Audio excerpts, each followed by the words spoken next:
So, on today's video of Bedtime Comics with a Redneck, we will be reviewing this week's release of Godzilla #4. Pretty cool little cover by James Stokes, who did a bunch of the earlier Godzilla stuff for IDW, such as the Half Century War. This is set during the, what do they call it? The Kai era.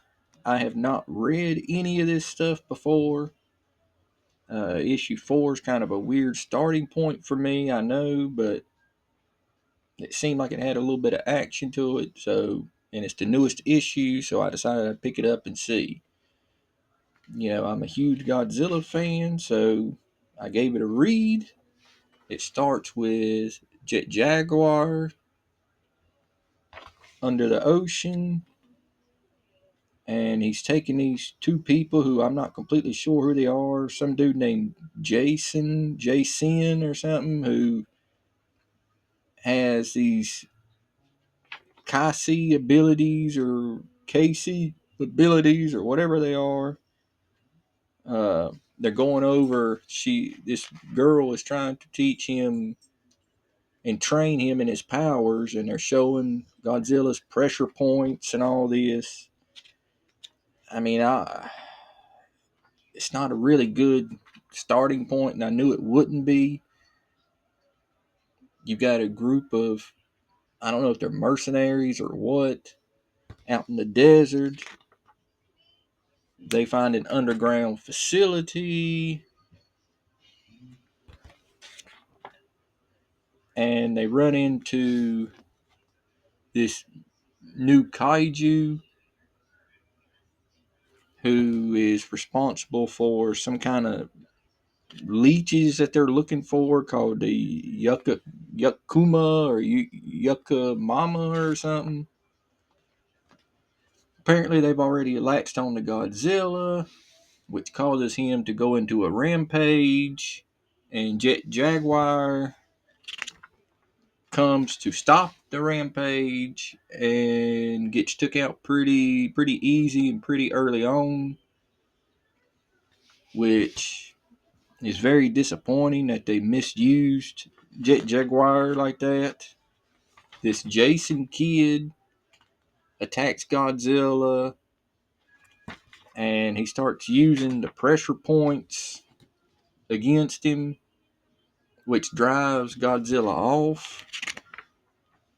So Godzilla goes into retreat after he's hit with enough pressure point hits. Apparently, this kid has some kind of superpowers.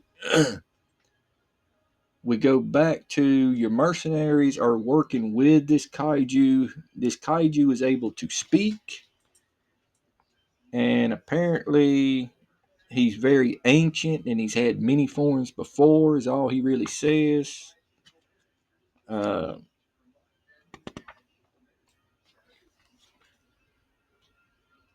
Jet Jaguar and these two people follow Godzilla and attack him when he gets to the underground where the mercenaries are. And Godzilla is attacked by this giant combination of all these leeches together. And that's how this issue ends. There's the alternate covers. I am not crazy about the alternate covers. I mean, that one's okay. I think I got the best cover, which was worked out good for me because it was the only cover that the shop had. Uh, Now, as far as getting to how I feel about this, oh boy.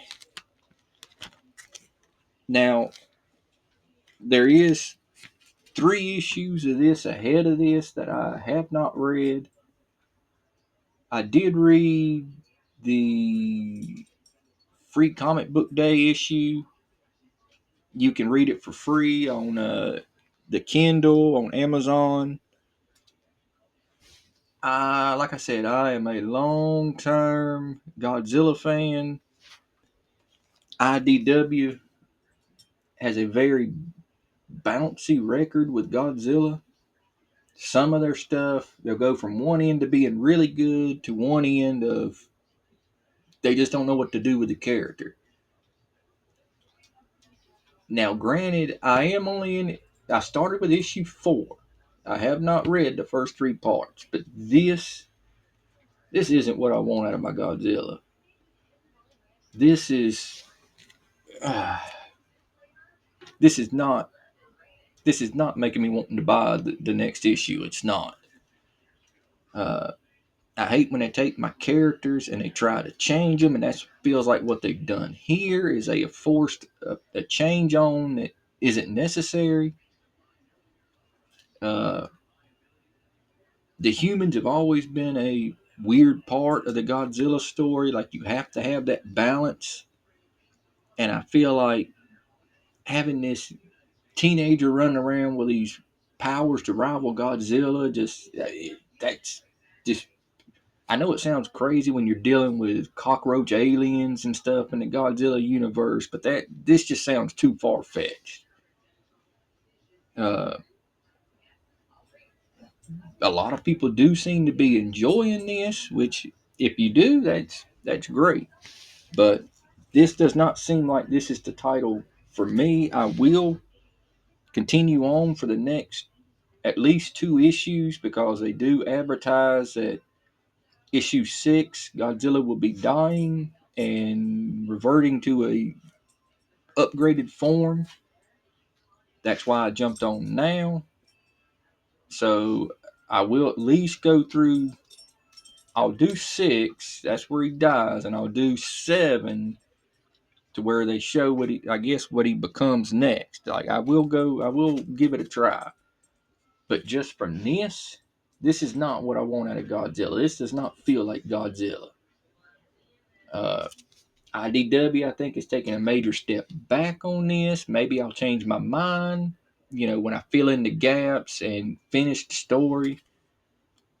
But if I had to rate this at a 1 to 10, this would be like 3. So if you're a Godzilla fan, maybe you'll like this new take. I would prefer something a little